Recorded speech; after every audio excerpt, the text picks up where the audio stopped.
Witam. Długo się nie widzieliśmy, także musicie mi wybaczyć, jak będę gadał bzdury do kamery. Muszę się na nowo przyzwyczaić właściwie do gadania do kamery.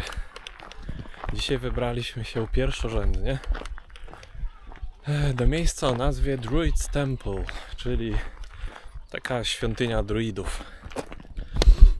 Jestem z 2 łobuzami, więc będą mi pewnie często i gęsto, przeszkadzać w normalnym i wygodnym nagrywaniu. No ale przecież, kochane kulki futra też muszą coś mieć od życia. Także spacerek jak najbardziej dla nich wskazany. No dobrze. A więc o co chodzi z tym Druid's Temple, świątynią druidów? Wbrew nazwie i wbrew pozorom nie jest ta struktura wcale postawiona przez druidów. Została ona postawiona gdzieś w okolicach XIX wieku. Jak dobrze pamiętam, to jakiś dość bogaty człowiek za tym stał. Taka tutejsza szlachta. I został postawiony głównie w celu takim, żeby ludność tutejsza, lokalna miała po prostu jakieś miejsce do zarobkowania, miejsca pracy miało to stworzyć. No a na czym wzorowano się, robiąc tą strukturę? Zaraz wam ją pokażę. To może się sami domyślicie. No więc, jak mówił, tak zrobił. Oto i struktura. Tutaj się wszystko zaczyna. Ojej. O. Pierwsze jakieś głazy. Oraz to. No i jak myślicie, na czym to jest wzorowane? Myślę, że nie trudno się domyślić. To jest już sztucznie stworzona konstrukcja, w cudzysłowie sztucznie. Oj! Ja. Come on. No worries. Come on, Leo. Calm down. Oto jak to w środku wygląda. Jest to wzorowane z grubsza na Stonehenge. Tak, dobrze zgadliście, bo pewnie wielu z was tak pomyślało. Jest to wzorowane na bardzo znanym Stonehenge. No i stworzone głównie chyba, żeby turystów przyciągnąć.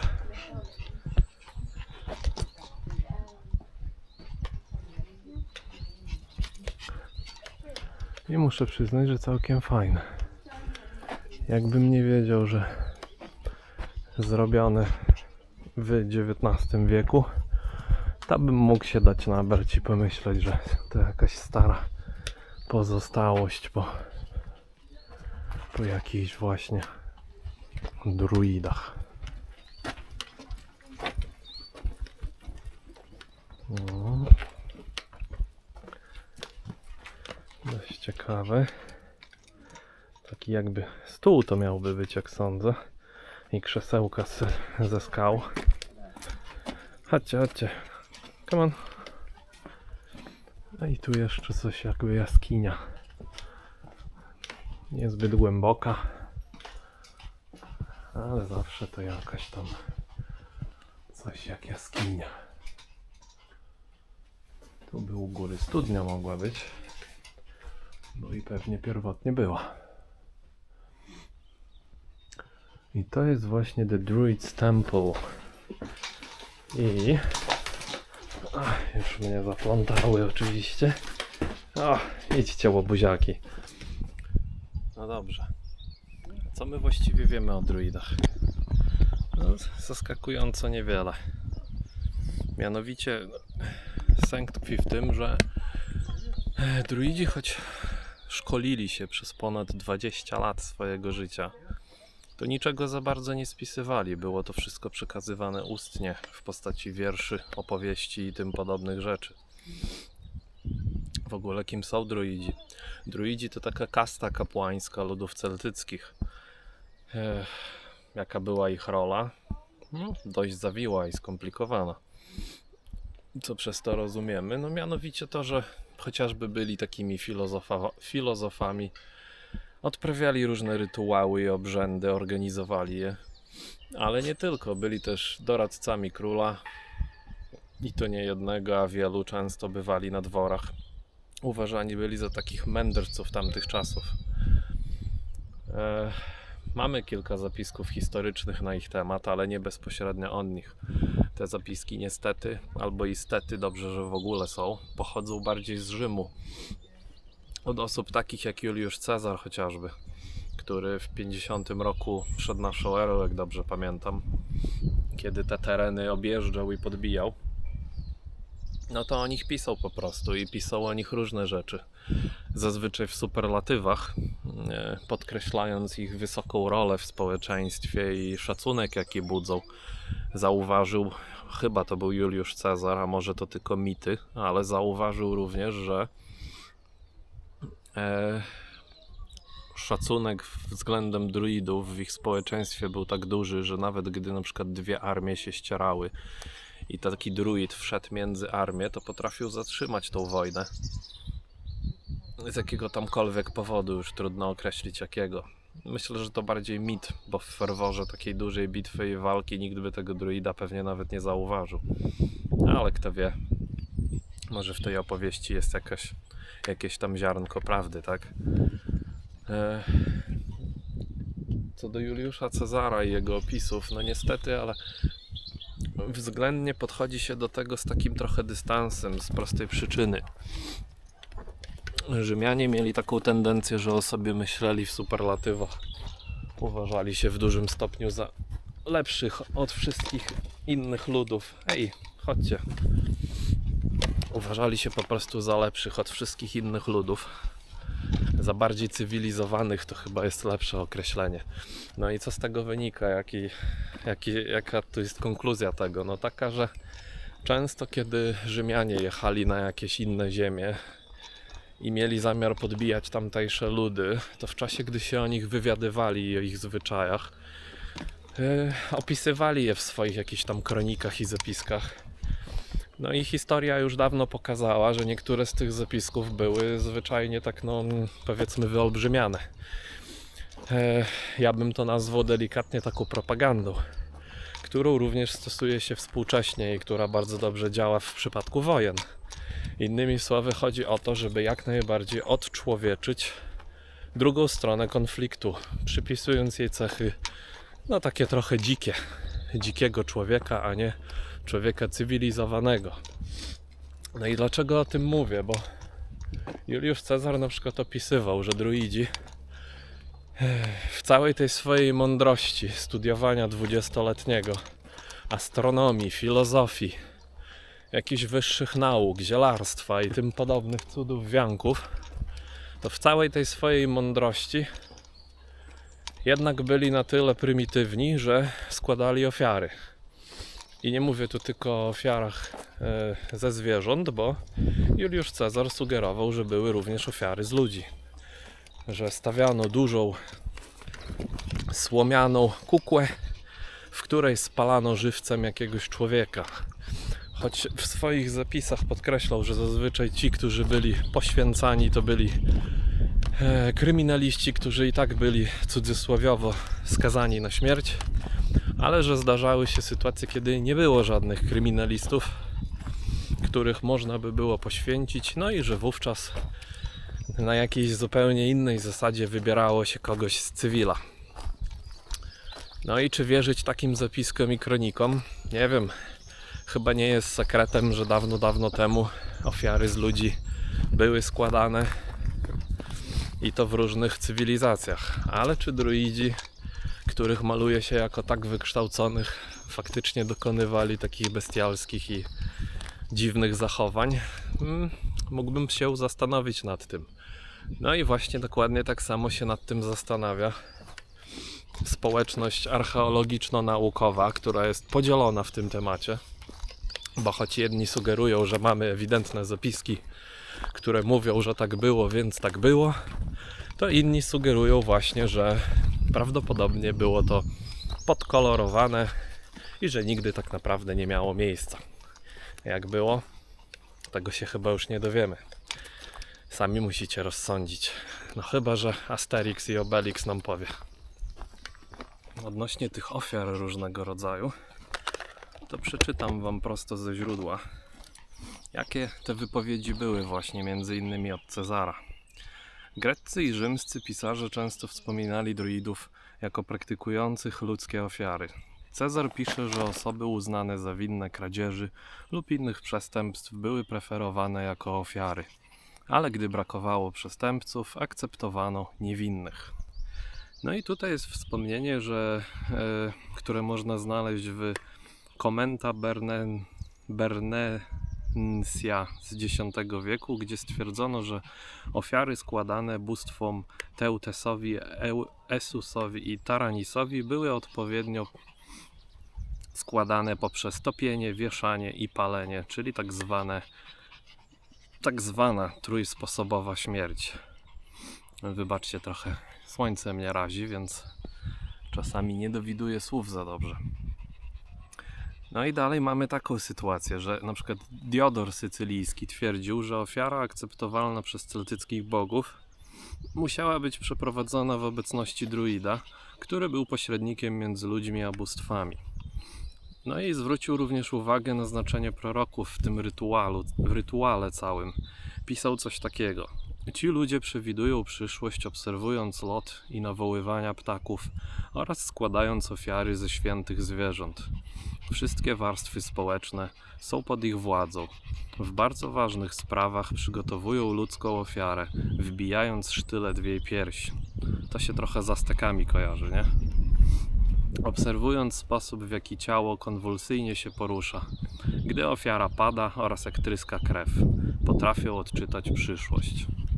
Czyli zabijając właściwie z umierającego ciała i wytryskającej krwi, snuli jakieś swoje przepowiednie na temat przyszłości i tego, co czeka ich cywilizację. Trochę dziwne, nie?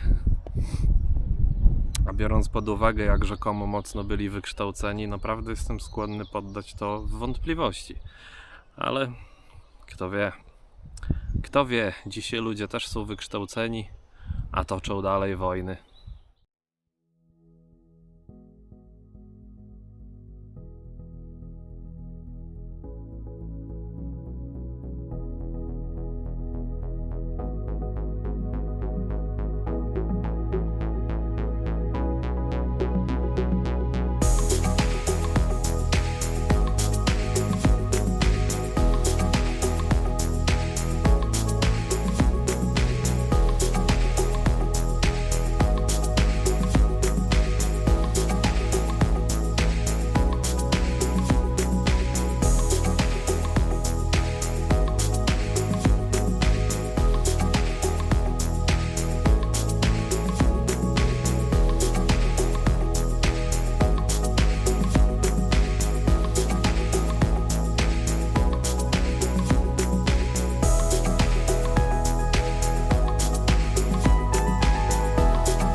Piękny leżakuje.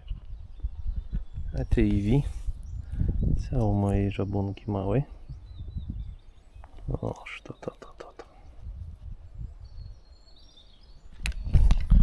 No to już tyle powiedziałem o tych druidach, a właściwie nie dotknęliśmy samego słowa druid. Co ono może oznaczać? No tego do końca nie wiadomo, ale są na ten temat spekulacje. Bo uważa się, że słowo dru jest od słowa... Słowo dru jest od słowa dąb, drzewa dąb, a wid jest od słowa wiedzieć. Więc w takim wolnym tłumaczeniu druid by oznaczał wiedzący o dębach, wiedzący pod dębem, coś w takim rodzaju. albo wiedzący z dębu. Trudno to tak bezpośrednio przetłumaczyć, ale mniej więcej nam rysuje obraz pewien. Jeszcze są takie spekulacje, że Stonehenge, choć było wybudowane dużo wcześniej niż istnieli druidzi, przynajmniej nam znani historycznie, że pomimo to Stonehenge było również wykorzystywane w ich różnych rytuałach. Ale to są tylko spekulacje i może dlatego właśnie ten Druid's Temple został zbudowany na wzór Stonehenge, żeby mniej więcej troszeczkę się do tego odnieść. Wziąłem ze sobą mikrofon, a go nawet nie włączyłem. Jakoś mi się zapomniało. Także już będę resztę też nagrywał bez mikrofonu. Dzisiaj nie ma wiatru ani żadnych problemów, więc myślę, że to nie spowoduje żadnego gorszego odbioru w tym wideo. Jakie piękne tereny tu są. Nie dość, że te całe zbudowane kamienne struktury. Tu jeszcze naprawdę konkretny las. Taki jaki lubię i taki jakich według mnie jest dość mało w Anglii. No ale jesteśmy w obszarze już tego Nidderdale National Trust Park. Chyba tak się to nazywa. Taki odpowiednik Peak District, tylko że na północy, w północnym Yorkshire się chyba zaczyna ta cała strefa. O, widzę, że ja jakieś jajko znajduję ciągle. Tutaj kolejne. Gdzieś tam już na nagraniu wcześniej pokazywałem inne. To prawdopodobnie z Wielkanocą jest związane, bo dzisiaj mamy niedzielę. Także radosnych świąt wielkanocnych wszystkim życzę. Radosnych świąt wielkanocnych i cieszmy się, bo Jezus Chrystus pokonał śmierć. Czyli zmartwychwstał. Ale dzisiaj nie o tym mamy wideo.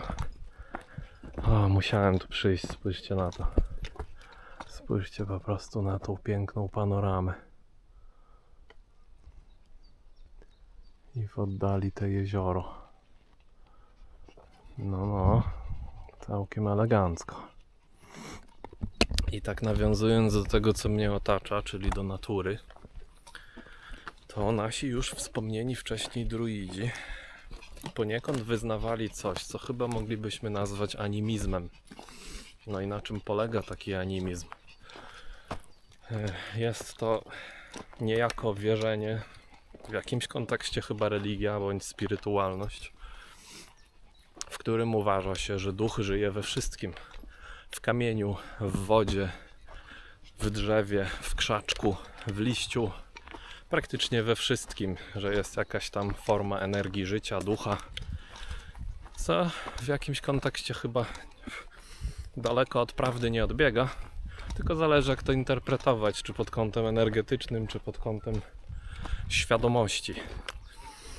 Bo kłóciłbym się, że szyszka ma świadomość, ale nie kłóciłbym się, że szyszka również emanuje jakieś energie. Tak jak człowiek i jak każdy inny przedmiot materialny i nie tylko materialny. Się zmęczyłem trochę. Trzeba nad kondycją popracować.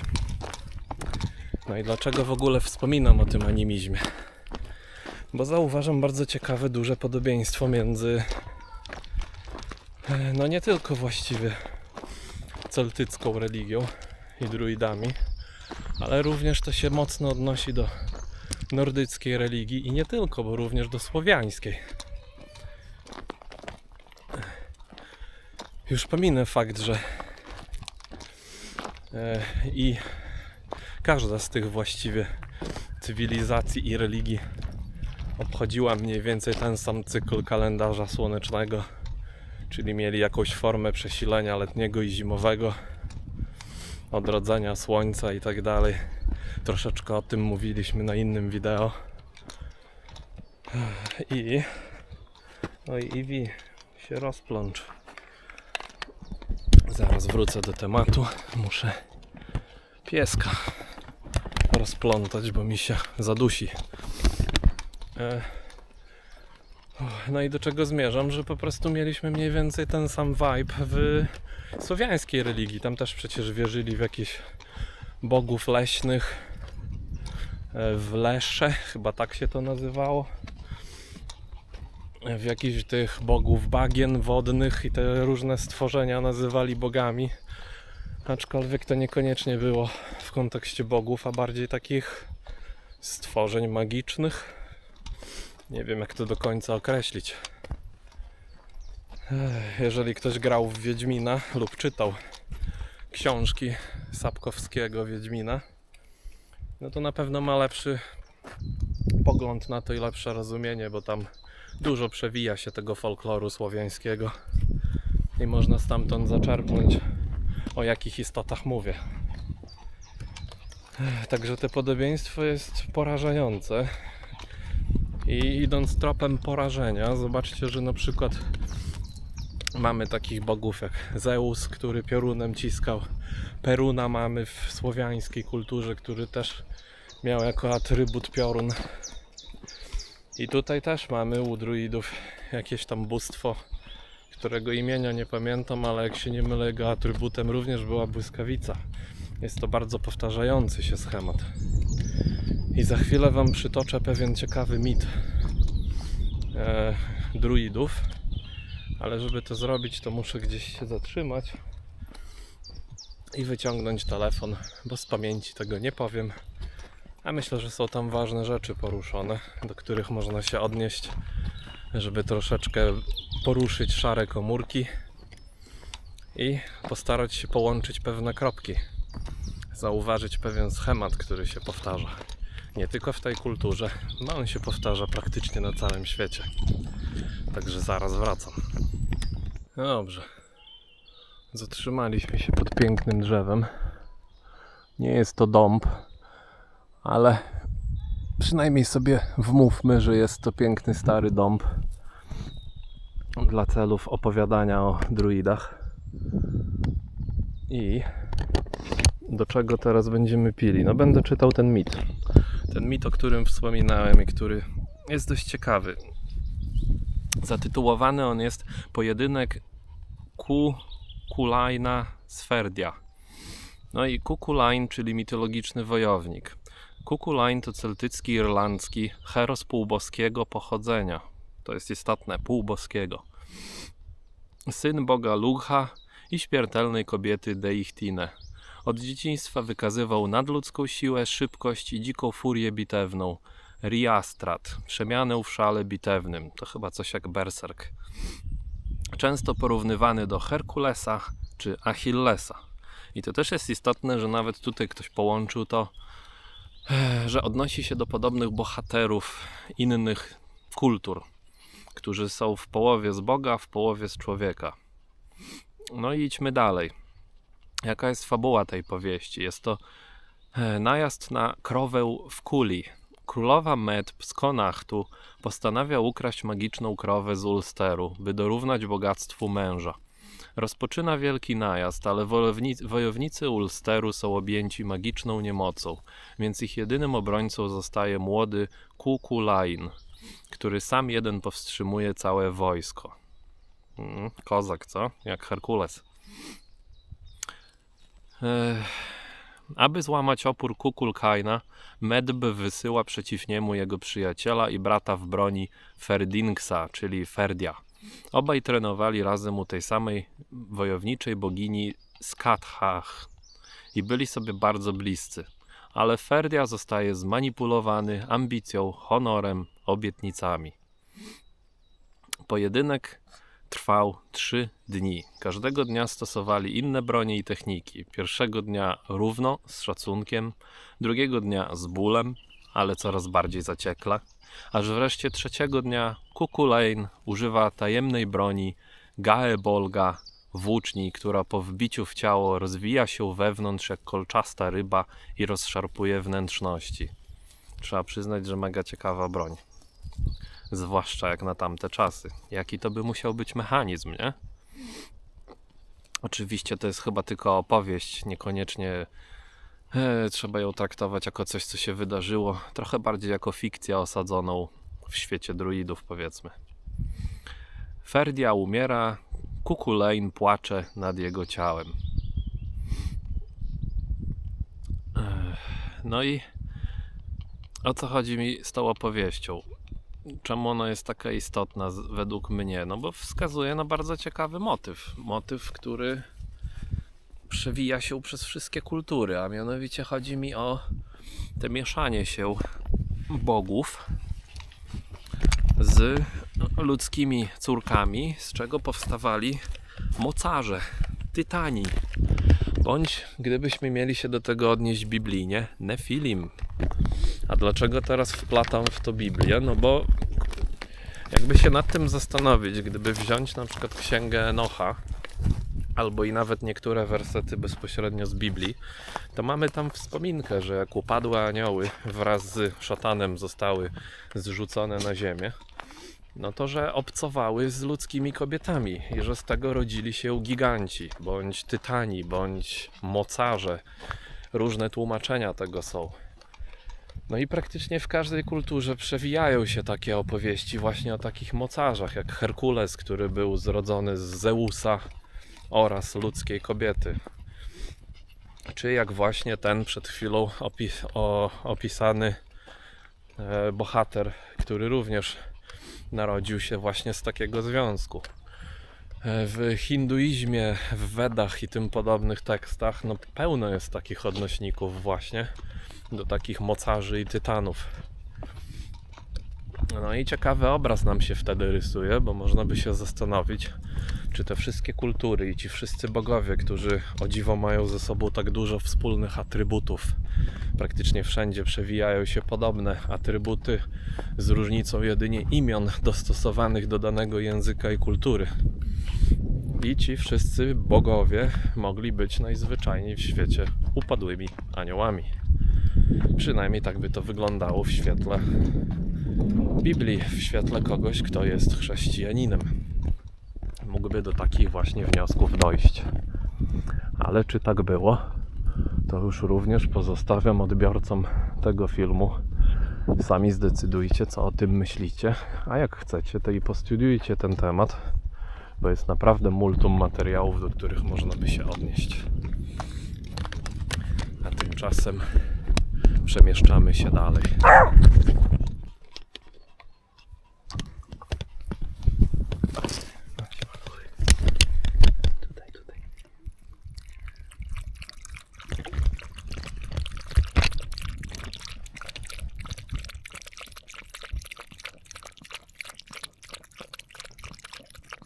No, się pić chciało, tak? Pić się chciało sobie.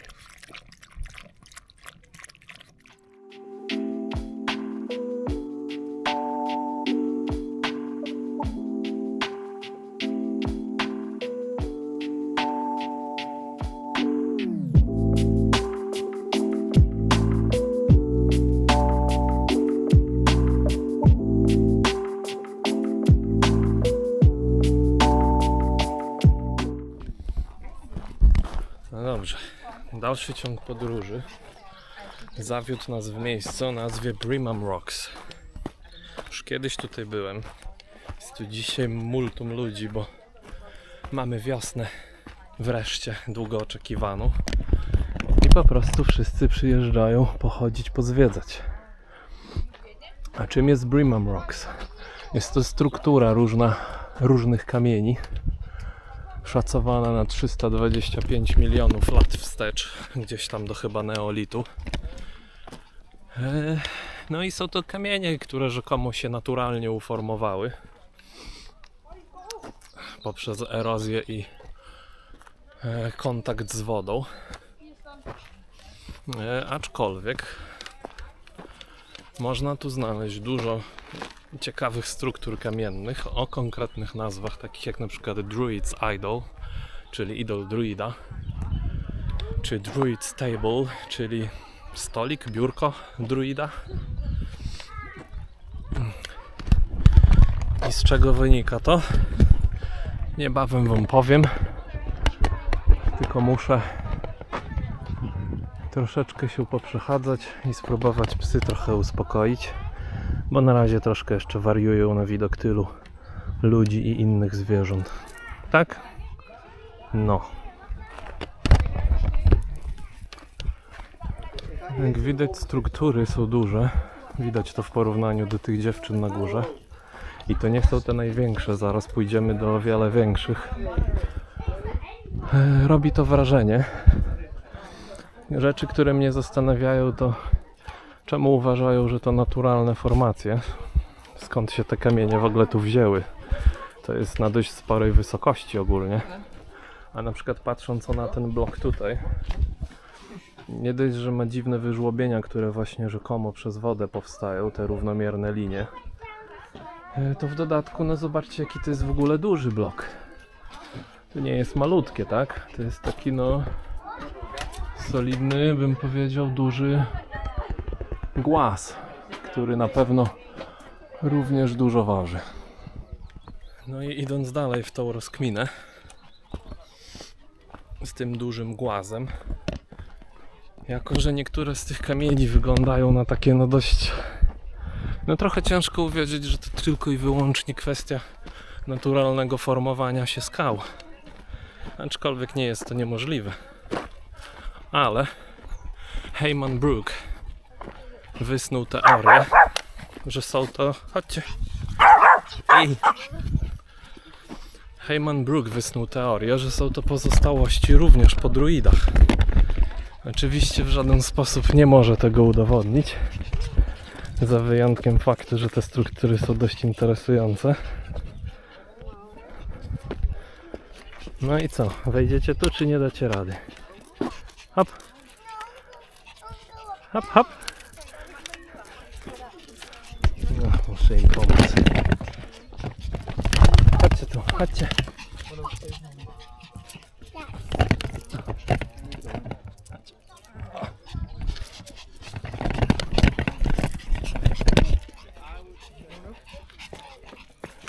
No.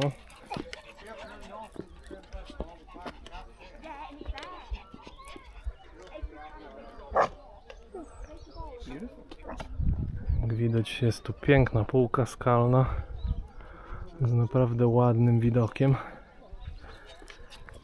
Wysokość też nie jest wcale taka mała. Jak mnie psy tak będą splątywać, to spadnę. Uważaj, Leo, uważaj.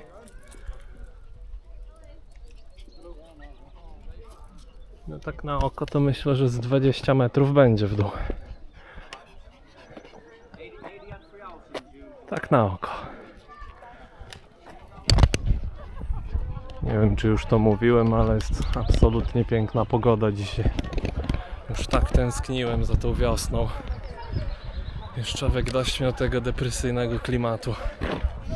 Teraz aż się chce gdzieś wyjść, pojeździć, coś porobić. Tu jest dość dużo tych kamieni i sporo terenu do obejścia. Także będę sporadycznie pokazywał albo zrobię jakieś klipy z różnych ciekawszych struktur. Ponieważ baterii mi zabraknie, żeby tu wszystko obchodzić i opowiadać o każdej z osobna. Także będzie to skrócona wersja wycieczki po tym miejscu, co może dać niektórym pretekst do tego, aby samemu tu przyjechać. Aha. I ze spraw takich półorganizacyjnych parking jest płatny. Kosztuje 6,50 za chyba 4 godziny, jeśli samochodem przyjedziecie. Coś około. I nie da się na krócej, to jest taki najniższy próg. Bo wychodzą z założenia, że tyle wam mniej więcej zajmie obejście tego w takim rozrachunku minimalnym, tak?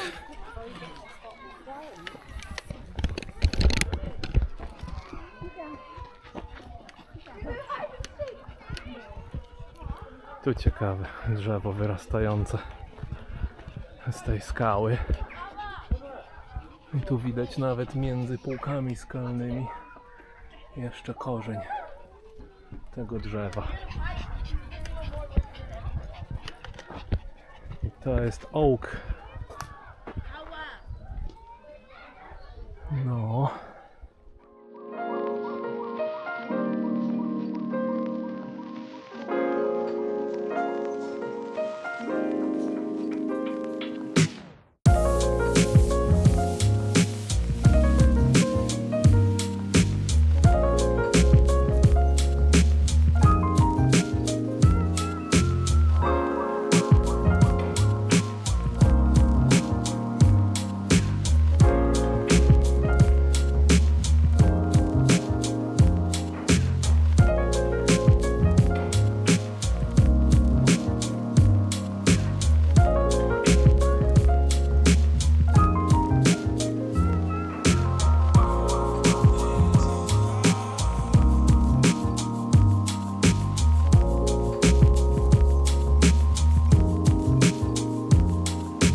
część tutaj to chyba największa tutejsza formacja skalna.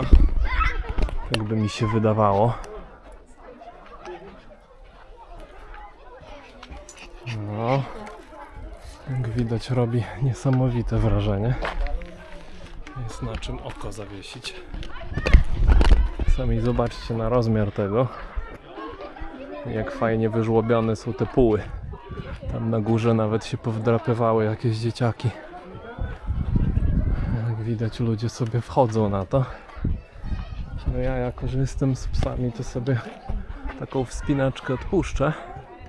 Na te, które są trochę łatwiejsze i bardziej osiągalne wchodzę. No bo nie przeskoczę tego. Z tymi maluchami to może być niebezpieczne. Zresztą i bez nich też. Sami zobaczcie, ile dzisiaj ludzi. Jak ostatnio tutaj byłem, to były pustki. Byłem ja, tutejszy pracownik i może jeszcze ze 2 osoby zwiedzające poza mną. Jak pogoda dużo zmienia, co? Wszystkim się zebrało na wyjście. Ale nie można ich winić, zwłaszcza, że teraz jest wolny. W końcu okres świąteczny. A to bardzo ładne miejsce, ciekawe. Wprowadzające taki nastrój zapytania. Znak zapytania się sam stawia o pochodzenie tej całej struktury. Nie mam pewności, ale ten chyba się nazywa Druid's Table. Niektóre z tych konkretnych kamieni mają swoje specyficzne nazwy. Wszędzie jest stromy spadek, tak jak tutaj. Także musimy uważać, nie? Leo, ty tam nie idź. Ty tam nie idź. Dobrze, że smyczkę masz, co? Zaraz obok tego Druid's Table znajduje się chyba najbardziej popularny w tej okolicy kamień, może tak powiedzmy. A mianowicie coś, co się nazywa Druid's Idol. Jest to duża forma głazowa balansująca na innym, bardzo malutkim kawałku głaza pod spodem. No tak to nazwijmy. Zaraz wam pokażę.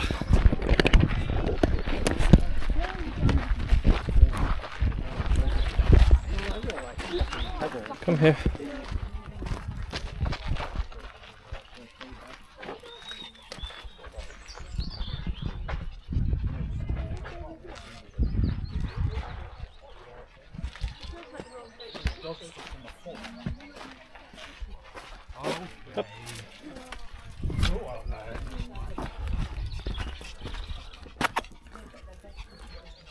Wszystko balansuje w takim mniejszym kawałku i to właśnie jest Druid's Idol. A zaraz za nim kolejne mega struktury nieokreślonego pochodzenia i działania, tak jak to na przykład. Tu się zdaje, jakby wręcz 3 bloki na siebie były postawione i każdy z osobna koroduje powoli. O. I znów mamy te typowe poprzeczne kreski, z których później się zrobią takie półki skalne, które widujemy tu i ówdzie. Takie o wiele cieńsze kawałki kamienia. I to właśnie w wyniku korozji i zetknięcia z wodą i z wilgocią ten proces zachodzi, ale trwa on bardzo długo. I może właśnie w ten sposób określono, że to jest stare, tak stare jak 350 milionów lat.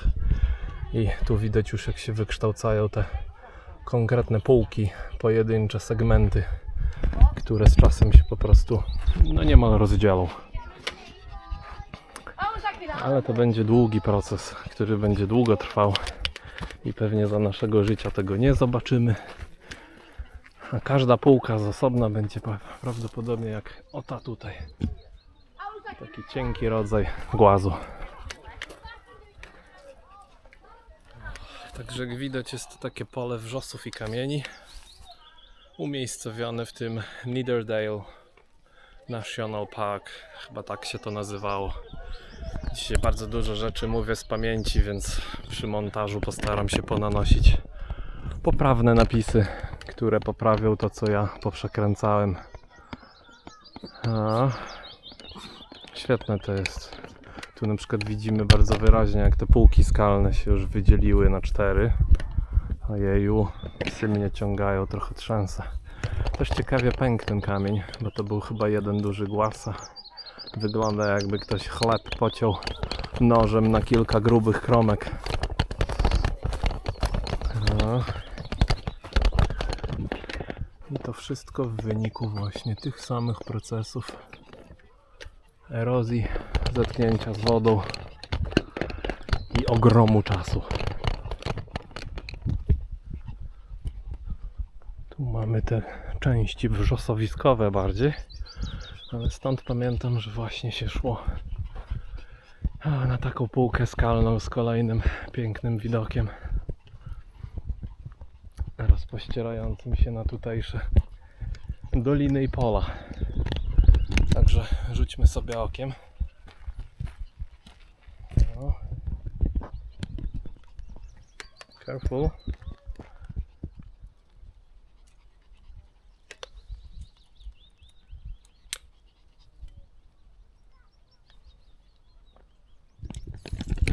Jak widać, widoczek niczego sobie.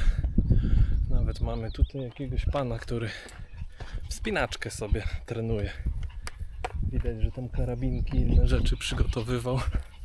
Pewnie będzie schodził po tej skale. Tutaj pamiętam, że też ciekawa rzecz była. Nie wiem, czy ciekawa rzecz, fajnie rozłożone kamienie. Bo jest taka jakby dolina między strukturami kamiennymi, którą można sobie zejść w dół. O. Tak to wygląda. Idziemy. Idziemy. No tak. Zuch, psy.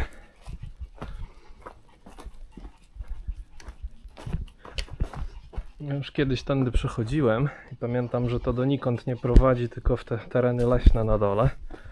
Ale zaciekawiło mnie te malutkie, śmieszne, wąskie przejście, w którym idź,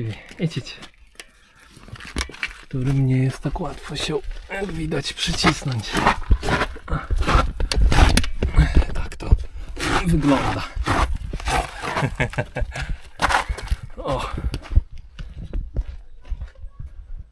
I tak się przechodzi między dwoma głazami. Także dzisiaj trochę się dowiedzieliśmy o druidach. Trochę popatrzyliśmy na różne struktury, które potencjalnie są z druidami w jakiś sposób kojarzone.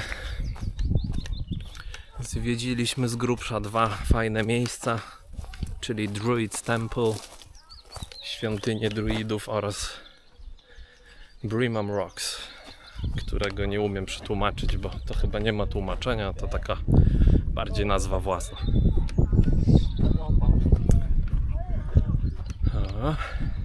Ja sobie jeszcze trochę pospaceruję, a później znikam.